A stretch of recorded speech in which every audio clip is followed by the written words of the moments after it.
I know you guys were pumped for death metal, but it's Defuse time, all right, friends? Let's calm down. Keep the mosh pits wherever mosh pits exist. I was going to say in your pants, but that doesn't sound very entertaining or fun at all. I'm my old chef. Welcome. This is the Defuse, of course, with me, this guy. I'm Andy Proper Neckrich, and I'm scared. Me too. I don't know, dude. It's just like what rolled off the tongue. We've had a weird day today. A As, very as strange someone day. that has been in mosh pits constantly, like, I don't know, you freaked me out with that reference. I'll let it go. I'm, I'll let it go. I'm, I did say, I would think it like my train of thought wanted me to go down that route, but I stopped myself. But I also wanted to tell you that I was thinking it because it was ridiculous and absurd. And now we know what Shift thinks about mosh pits, that they happen in someone's pants. I He don't let know, everybody know. maybe. I don't know anything about mosh pits. Hey, we had ourselves a day today, dude. Playoffs started today, and I knew that. Well, we knew one thing that it was going to be a great start. I think to playoffs. You know, being at the end of Modern Warfare, there's thoughts about that, but I don't think any of us would have expected the way that we got here. So it was Toronto moving first. Pardon me, Toronto first. Looking at the rundown, it was Seattle first that played versus Paris. This is yeah. It's only been a single day, by the way, that this all happened. It feels wild. But this was interesting because, we were expecting, Seattle obviously coming with a lot of concerns. Would they be able to fix things up? The answer, very convincingly, no. Paris take the 3-0.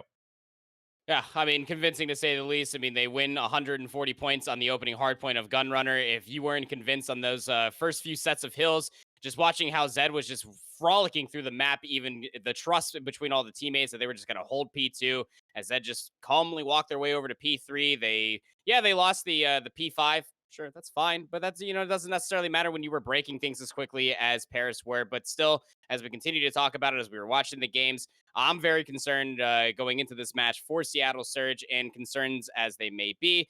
How strong was their practice? Because I'm not going to lie, Alan, they still look lost, minus Octane and Apathy on a few other moments. I mean, here's the get go. It's map one. You got smoked.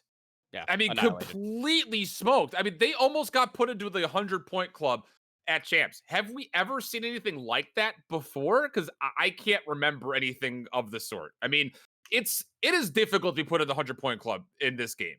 And the fact that you escaped it by 11 points, you might as well just consider that to be a 100-point club in my book.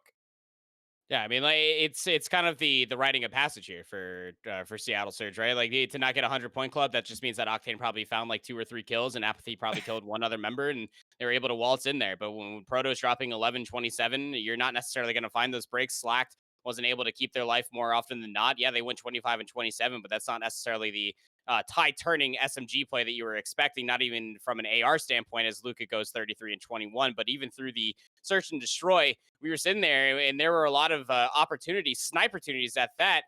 Considering that Sam Octane themselves went absolutely on a tear with the Yeah. AX50 on offense, but still, it's not enough for the consistent play that we saw from Paris Legion today. I mean, the final thought here is that Seattle came out not looking any more improved than we would have anticipated. They had to. Yeah, Flat out. I mean, you've had a month and a half. it was I'm literally the final confused. day. Yeah. Yeah. I think the way that we could kind of wrap this season up, though, for Seattle in everyone's mind is that Octane absolutely got costed this year. I mean, that's the only way of putting it. It's past being polite at this point in time. He was by far the best player on the team. I would argue that he's without question a top 3 AR in the game, if not the best AR player in the game. My only real question that kind of is left lingering is, do you remember back proper when all of the rosters were being rumored? And at one point in time, it was supposed to be like Octane, Karma, Arcides, like Attach, and like somebody else going to Seattle. That would have been I do remember insane. that. Yeah. I And think my that only, roster would do better for sure. you just got to feel for Octane considering that circumstance. But I think if you put him on any other team, he's probably MVP this year. Yeah, I mean, throughout many different Diffuse episodes, even when we were watching the games, even when we were at the Atlanta homestand together, Shift, we always talked about, I think Octane can definitely make a run for the best AR in the game. But when your team is getting absolutely annihilated through Yeah. regular season play, and when you lose your first match here on in playoffs against Paris Legion, you're getting left behind. And one player can end up doing it. I'm glad you brought up that it was also rumored that Karma was going to be playing with Octane, and it's very unfortunate to see how Karma had left the game as a whole. Because maybe that would have been the brighter spot that maybe Seattle Surge could have used They to could have maybe, used him, man. yeah, Flat out. yeah, definitely could have, for sure. We saw some pretty awful challenges, I think, today from slacked. We were talking about it on the playbook that there have been some questionable decisions being made by players like Apathy as well. It's not just the fact that you've got Panda and Proto, who, yeah, proved themselves early in the Challengers years on land, but we didn't get a chance to really watch them play obviously anything else on land because everything went to online at that point, and they played a couple of Of weeks with course. the UYU guys and all that stuff. But that's a hard year to swallow, I think, for Octane, and I think for the Seattle organization in total to be the first team to be knocked out. Granted, yeah, there's a team that shortly followed you, but to finish bottom two of the league, never get things going in search and destroy, and not be able to put together a roster that really at any point was terribly competitive. Yeah, they played LAG well. That was it. That's the only team they really beat this year was the Los Angeles Guerrillas. So I Yep. think it's pretty safe to say that to argue that this was not a very competitive year for LAG. No, I agree. Or you mean for Seattle Surge? Or yeah, sorry Yeah, for Seattle yeah. Surge. Yeah. Right. I mean, we'll get to that exact same point later on, but still, nevertheless, yeah, no, I agree. I think that Seattle Surge can't walk away with anything besides their tail stuck between their legs as an organization. I mean, Octane also came out with a tweet saying that anybody that challenges them in the upcoming game, depending on the roster, of course, you got to be looking out. I mean, throughout a lot of different oppositions, even when you go back to that time where they took Atlanta FaZe to map 5, albeit there were a lot of different circumstances in that entire game, but the one consistent factor for Seattle Surge throughout the entirety of the season was Octane was absolutely going balls to the walls. Yeah. They were going hamburgers 100% of the time, and it was really hard to shut them down more often than not. It took a lot of different teams a run for their money. I mean, could you honestly imagine those final 30 seconds that we saw on Domination Hack the Yard? It Domination. was If that was from the rip, 153 to yeah. 150. Yeah, Yeah. we'd be looking at a whole different team, whole Yeah. different team. Yeah, it's wild. But for Paris, on the other side of things, I was impressed. I think for map one, map two, especially, they came out. They looked very good in the hard point. Granted, again, it wasn't maybe the caliber of opponent that they're going to be facing up against next. But I think also one of the biggest takeaways we had from the week previously was the fact that the Paris Legion was looking much improved in search and destroy. It was obviously a conscious effort for them to get better at search, knowing that it was one of their more inconsistent modes. I wouldn't say it was their worst, but it was one of their more inconsistent modes. Now they're in a position to where you take the first two maps convincingly, you hold on to a team that's surging against you, no pun intended, on the map three. Do you feel like this Paris Legion team, after their performance from the week we saw them before at London, and now here as well in the first week of playoffs, that this team could potentially make a extended losers bracket run? Huh, well, I mean, let's think about this logistically, right? So, I mean, you're probably going to face London Row Ravens, is how I have it going. Me too. Same. They'll face the loser of London versus Toronto. Regardless of the matter, I can definitely see if they can play their search and destroy game like what we saw today versus London Royal Ravens and how we saw them face in that one home series where they faced off against London again. I could definitely see Paris doing quite well. It seems that Hmm. that month away from the game did a lot of good work for them. I mean, today I would love to see from here on out through the rest of champs. Is it going to be a good week and weekend to be Australian? Not just a good day because you face against the That's Seattle true. Surge, but continuously out through the entirety of champs. I would love to see Shocks and Luca always popping off and winning their ones, turning 1v3s into their favor. Because at that point too, then you could have Kismet just going off and doing Kismet things, just always running the routes and always getting into behind enemy lines. Yeah, when the storyline, I think, always follows the Australian trio in a positive light, I think this Paris team is going to continue to find a way to win. From it just comes down to some of the tight moments. You know, again, we had not seen them, at least in this matchup, really tried in the hard point, the one example that we had of it, but we have seen them tested in weeks previous against teams like London. So that's kind of where I'm interested to see if the improvements, like you mentioned, have completely stuck. But overall, I was impressed. I thought Paris completely played the first rotation Gunrunner as perfect as you would need to. As far as the timings go, as far as how they were playing off of trades, how they're playing off of intel to maneuver on the map, I thought they were playing the map perfectly. And then again, you also saw again, Arclov Peak is not an easy map to find offensive wins at, and Paris is doing a good job of that. And winning clutch situations, a lot of 1v2s, that's inspiring. The fact that you have some special players making special plays, that's a lot of the reason why the teams that are above you end up winning a lot of the search and destroys that they have won in the past. So exciting times, I think, to be a Paris Legion fan, although not as favorable a matchup coming up than I think on the other side of the bracket, but we'll get to that. Battle for Los Angeles was the next one up in weird game. If you've missed it, I don't know how you missed it because it was all over Twitter for the better part of about 2.5 hours.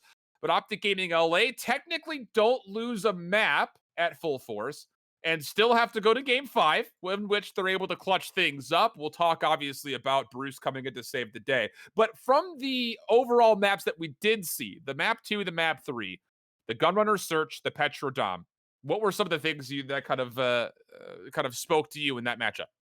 I mean, for the search and destroy as a whole, for Optic, even going to the map 5 on Piccadilly, they looked just so well versed with one another, even with Dashy coming in, and we'll get more on that for sure. But still, uh, throughout the opening rounds, I mean, LAG, they tried to go through their old ways and just playing rather aggressive and catching members of Optic off guard. But you can clearly see that the practice for Optic LA worked in full tandem for them. Hmm. You always had TJ and Slasher looking at more than opportune angles to shut down very known flanks that that Vivid Blast and even Decimate today, who actually played lights out in that first Yeah, played really well. hard point, regardless of how it all turned around for Optic and the unfortunate circumstances for them.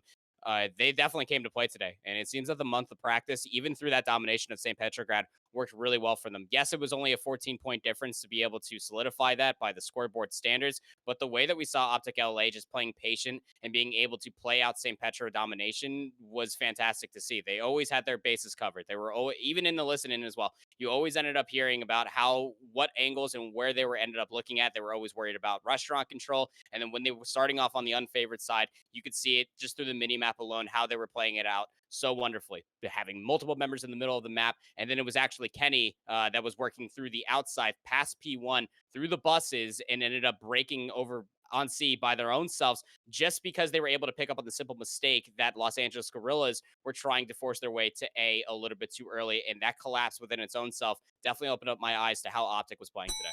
Yeah, overall polish, I think, was the biggest takeaway, especially consider that, and we were talking about it in the playbook earlier today, but as the pre-show came out that, the Hollow and Draza are the two new guys to this team, but they're really not that new, right? Like they have been trialing with this team up until and before a couple of times before, or a couple of weeks rather, I should say, before the playoff roster lock came in. So they've played with these guys for the better part of now 2 months or so. So I mean, you're definitely seeing that the chemistry and the synergy is 100% there, and I felt good. I think even about how the two awkward hard points ended, I still felt good about how Optic was playing the map, which of course brings us to our next point: the fact that the Los Angeles Guerrillas, yeah, this one went to game 5, but we're all considering this an 0-5 loss, right? Like it's not just me. Like that was a 10, 15 point St. Petro when the lag out happens, and what a 20-point differential in the Gunrunner before the lag out happened, in Mhm. which Optic Gaming LA broke a hill 4v5. I Yep. mean,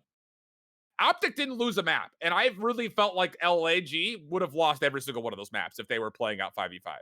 Oh, for sure. I mean, Saints and Blast didn't exactly have a lights out performance on that gun runner. I mean, the game ended with 34 seconds in the game clock. For God's It's sakes, wild. Yeah, yeah, it's wild. it went for a long roundabout of time that if the Gorillas didn't already have such a substantial lead, I would have probably ended up seeing the four members of TJ, Slasher, Hollow, and Draza working their way from P2 all the way to P3 for a break. I mean, TJ Yeah, and for Slasher real. at that point, like they awakened some sort of beast inside them. They started hulking out because they just started taking all of the arses of LA Gorillas and just handing it to them. Yes, again, like Desi did drop 45 kills on Gunrunner Hardpoint, but it just wasn't enough to keep up with the pace, especially towards the tail end, and just how lights out. And to take your wording from you, how polished they were all the way through the entire series. Yeah, I am impressed. I think not just by the overall level at which Optic Gaming LA played throughout all 5 maps, but I think especially the regain. On the other side of things, man, I don't like Seattle and LA. We've had questions about all year long. What do you do? In for Seattle, you essentially play around Octane. That's the easy call. He's the star of the team. There really isn't one of those on the Los Angeles Guerrillas. Rumors have essentially established that Vivid is supposed to be the only one who's essentially confirmed for his contract extension going into next year. I don't know what you do if you're LAG. I honestly don't. You have to hope that your current roster has some pretty blessed luck going into the next game, because it just never felt like the team synergy was there. That's the biggest thing that I think really Yeah. scares me about LAG, is the fact that when we listened to listeners before, they just were simple callouts. It looked like it looked and sounded like a tens lobby whenever you were kind of listening into the comms of LAG. Now that said, they did look better, I think, kind of recollecting themselves in dire moments of that Petro domination, where in the past they would just crumble like, I don't know, an old cookie.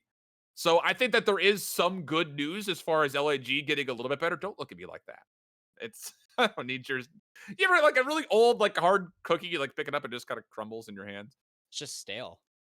Yeah, you don't want that. Yeah, I guess. But yeah, I don't know. I think that My there's cookies there's a don't lot. last long enough to get that test fully. So. For me, it's just the fact that there's a lot left to do, I think, for LAG, not just the fact that, okay, you're off the game, and I think that's probably a blessing in some eyes, but there's a lot of work that has to be done in this offseason, I think, just to get this Yeah, team on track for next year. yeah, and the casters were even talking about this too. American Maven brought up the fantastic point that when you get the champs point, Aqua absolutely shows up, and they were able to Yeah, showcase a lot of good talents today. But my words throughout the entire season from Gorillas, ever since we started the Defuse, and even more so than that, the word that I still label with Gorillas throughout the entire of their run through Modern Warfare is inconsistency, and yeah, that got showcased a lot, especially even in the month that we haven't seen them all the way until this exact point in time. Like yeah. it's, Stuff. I wanted to see more from Saints. I wanted to see Aqua consistently popping off. Vivid through Search and Destroy couldn't do what they were known to do, and it was tough. It was tough. I think the biggest kind of takeaway, just to wrap this finally, is you look at the rosters at the beginning of the year, and I think our expectations were a lot higher for what Seattle had to offer. They didn't pan out. The teams that had to make moves or needed to make moves have all done well overall. And then you have the teams that are star-studded that haven't need to make moves.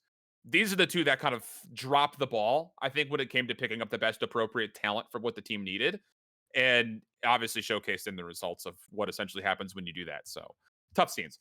Speaking of the other side, though, again, like we had kept mentioning, the fact of the matter is, for Optic Gaming LA, you essentially won this one 5-0. Kenny hit off whatever's happening, internet problems, whatever you want to call it, doesn't make a difference. It's Bruce that has to come in. Dashy needs to save the day. And goodness, did he perform. I could not have been more impressed. And I think, the biggest thing for me is that everybody out there, I think if you were an LAG fan or not, you have to have at least some sort of respect or did not become a fan of what Bruce just had to do in that game 5. Yeah, I mean, you were watching the games with me. It was you, me, and Austin. We were sitting there watching the games together, and I said I didn't know at this exact moment in time, but during this technical Map 5 series, I became an Optic LA fan. For those that want to know, I do cheer for Atlanta FaZe. It's probably my favorite team in the CDL. Call it what you will. Maybe I'm a bandwagon, but I've loved them from the start. Regardless of the matter, when I saw that Dashy came in, I had some really good pop music playing in my head, and I just felt motivated for Dashy. It's just the most poetic substitution I've ever seen in my life. And you put Dashy where they feel comfortable. I believe that was Maven that brought up this point. Just put a scope in this boy's hands and watch him go to work. And they Yeah. were able to find, I believe it was like 6-7 kills towards the end of the entire map. And that's Yeah, just 9 and impressive. 7 finish. 9-7 finish It's insane. for a dude that has not been playing Modern Warfare. I believe literally has been playing Black Ops 4 wagers more than anything. And beyond that, they wake up, they roll out of bed. You get substituted for a map 5 again. Unfortunate circumstances with Kenny's internet. But when Dashy subs in, and the team of Optic LA are still able to play Search and Destroy against a team that is arguably one of the better Search and Destroy teams in the CDL, as well as they did, Shift. Yeah, you can't be anything but impressed. Can't be Well, at anything least but they impressed. they had been one of the better search and destroy teams in the CDL up until the last week and a half, in which they haven't Sure. won a map since they played the Atlanta FaZe at New York. But I think the other interesting thing, and I'm just kind of reflecting on this now, is not only does Bruce save the day for Optic Gaming LA in the match, but I think the positive interactions following Bruce right now has also saved their social media day, consider that embarrassing video they put out earlier today Yeah, it was to bad. kind of start the day off. So it's a little 2-for-1 special on a Dashy coming forward. Let's take a look at tomorrow, though, as we'll be jumping up to the upper bracket, in which I believe the first match coming up should be New York versus Minnesota. I think both of us are kind of riding expectations as far as New York has the favor, but it's hard to fully give that realization or that prognosis, considering the fact that you're going to be looking at a brand new Minnesota. Exceed's going to be playing. He had played, Yep. yes, one match before that, but it was a last minute sub in. This is going to be a Minnesota team that's been practiced off the last couple of weeks with the new player. Expectations are all over the place. Who knows what their best maps are going to be for each of the modes? We just don't know. So, do you find much favor for the wild card potential of Minnesota to technically upset New York here? We talked about this about a solid month ago. What was it, about 3 weeks ago that this information actually came around? Whenever it came around, we were talking to each other just about Exceed coming in for GodRx. I think that GodRx was definitely doing okay for Minnesota, but you bring it back to the point that you were also talking about Exceed coming in for that one series just off of what seemed to be legitimately no practice for the poor fella. Coming in with for Minnesota when Alex was injured. But I think that at this point in time, it is a toss up. I think that this wild card could definitely throw New York subliners for a loop. New York subliners have been on the up and up ever since Mac had come in. Yes, they have dropped the ball in a few matches here and there, but it's hard to truly say what this roster is going to look like with Exceed in line, in lieu of GodRx. But Hmm. for the new, but I'm definitely interested to see how they perform, because Exceed throughout the entirety of Challengers has definitely been very fun to watch. It's funny because he stopped in on a stream that I had where I was doing predictions over the Challenger stream.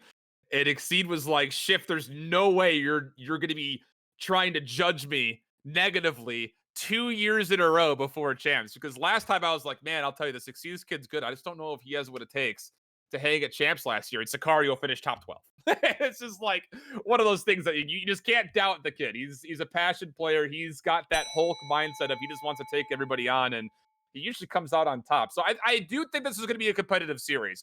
I think my overall expectations, though, you have to just sit there and look at this New York team as saying that it would be very difficult to make a sound argument that yes, Minnesota will in fact win this matchup.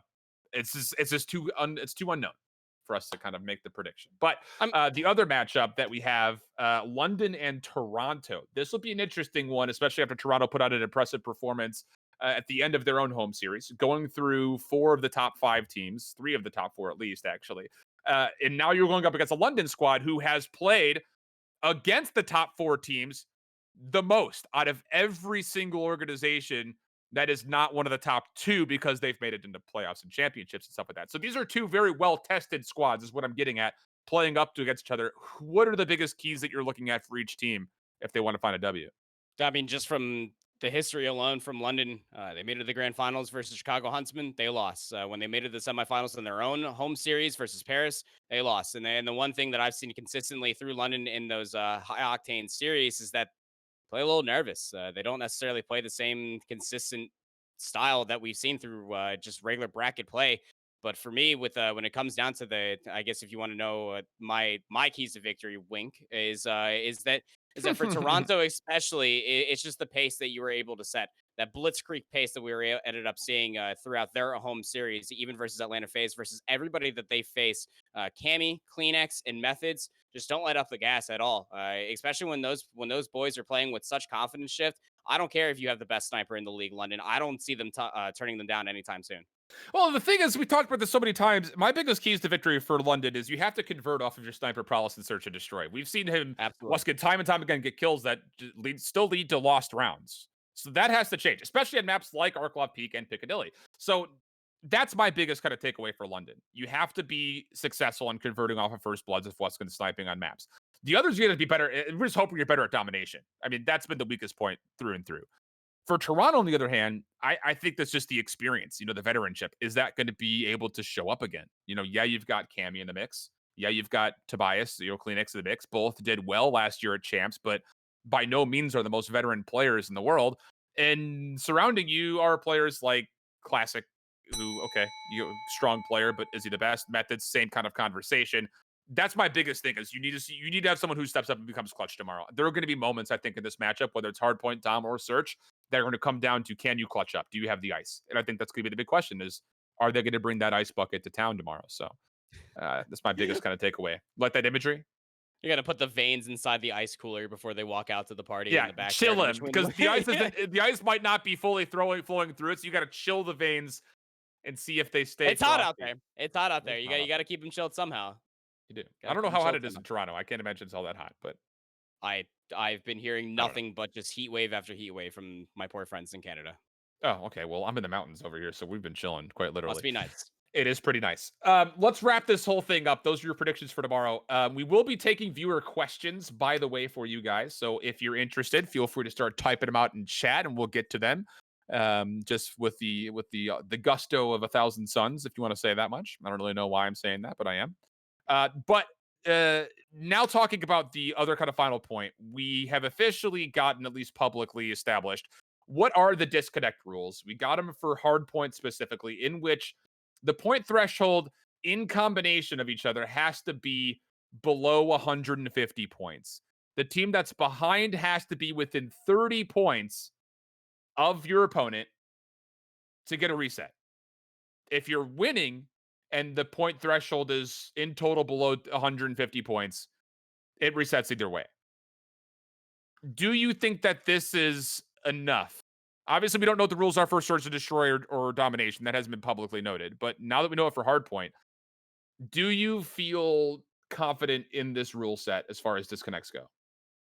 I would like to see for a hard point, personally, to be boosted up to 200. I think 200 would probably, especially combined, because I mean, you know better than anybody, Shift. Your internet is pretty cruddy over there in the It's mountains. So I not mean, good. like, yeah, you disconnect at the most inopportune times. Even for me personally, not even 2 hours away from you, I sometimes my internet just disconnects. I'm in the middle of the game. Nothing I can really do about it. But can you actually plan for an ISP drop? You can't.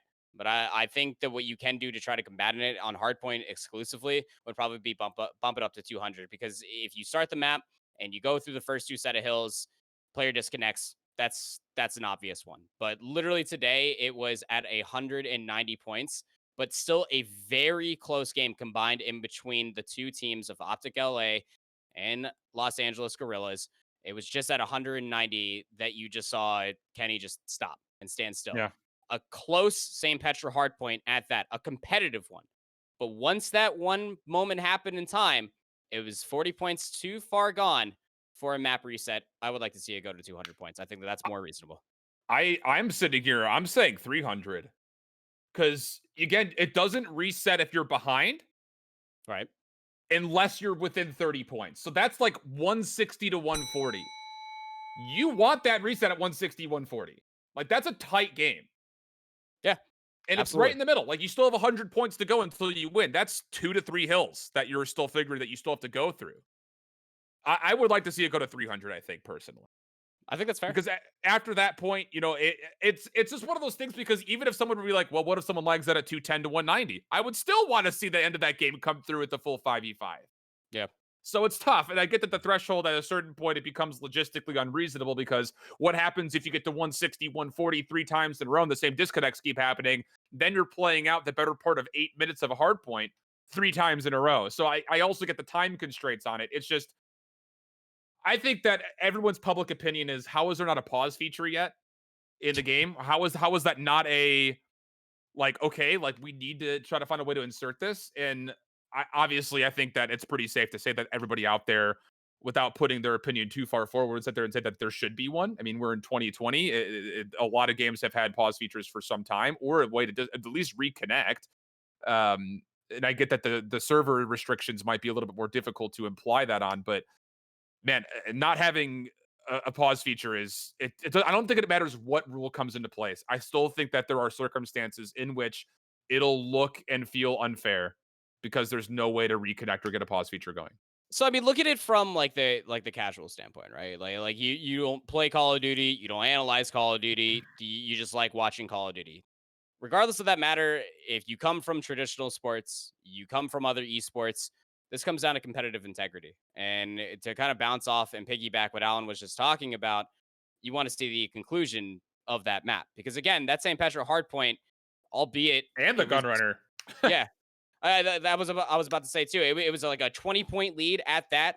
That we saw the Gorillas were holding over top of Optic LA, but they were about to just come right back through, and I could honestly see Optic winning out that map, Yeah. even through Gunrunner. It was a 4v5, and TJ finds three, Slasher finds the fourth, and they break into P2 for 30 seconds. And I'm not gonna lie, again, they've been able to turn up the gas a little bit sooner, and if they had that fifth player, I probably would have seen a rotation come through, and Optic were probably going to be able to take that first map too. This comes down for me personally. This is competitive integrity. I would love to see maps be played out in full.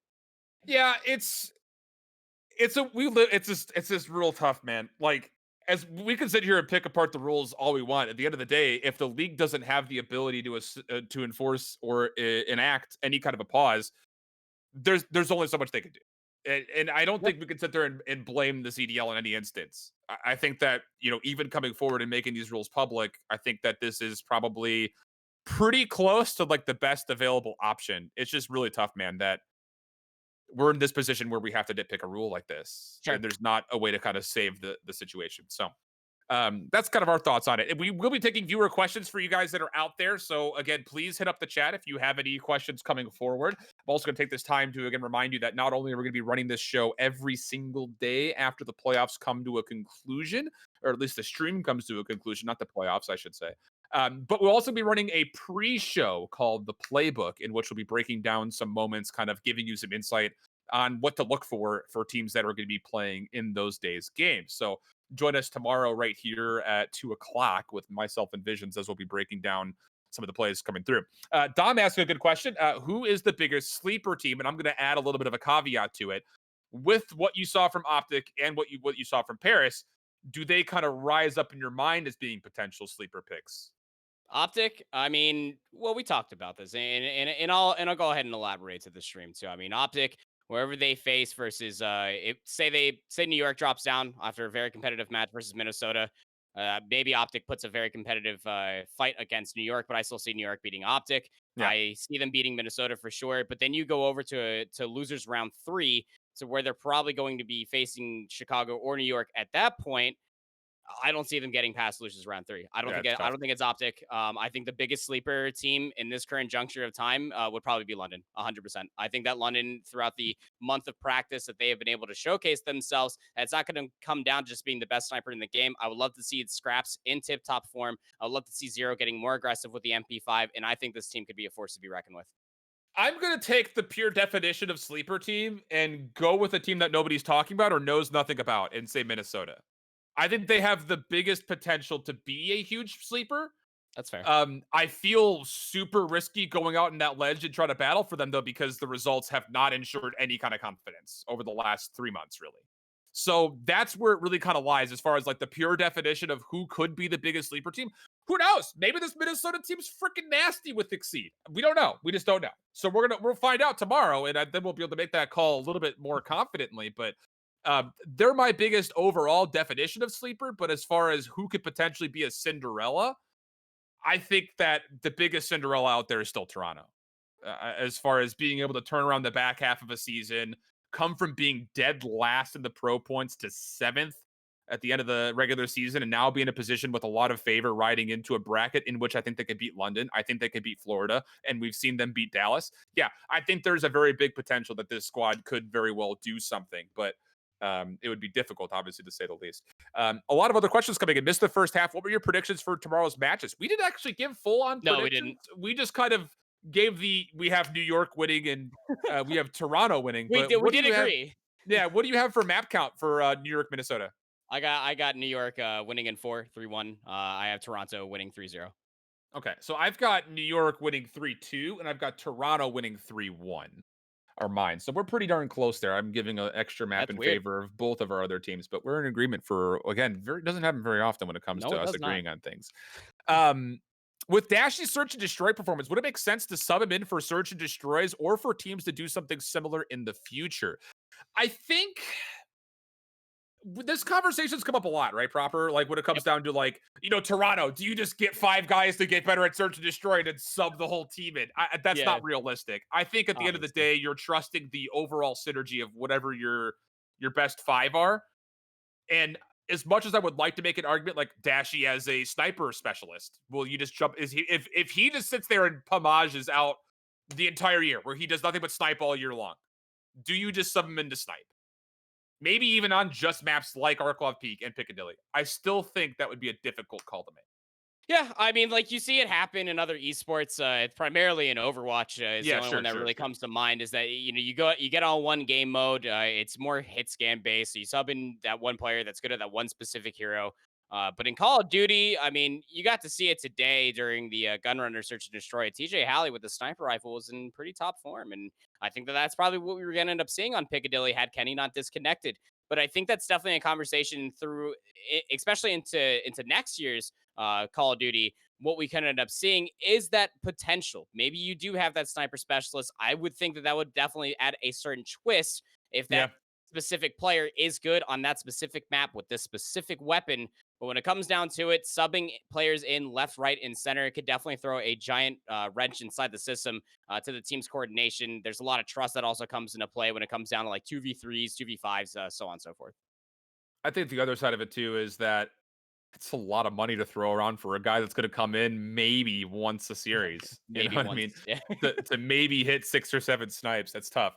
Mhm. But I think that you're right when it comes to potentially seeing some kind of a flip up as far as the thinking goes. I just don't know in practice if we'll see something like that.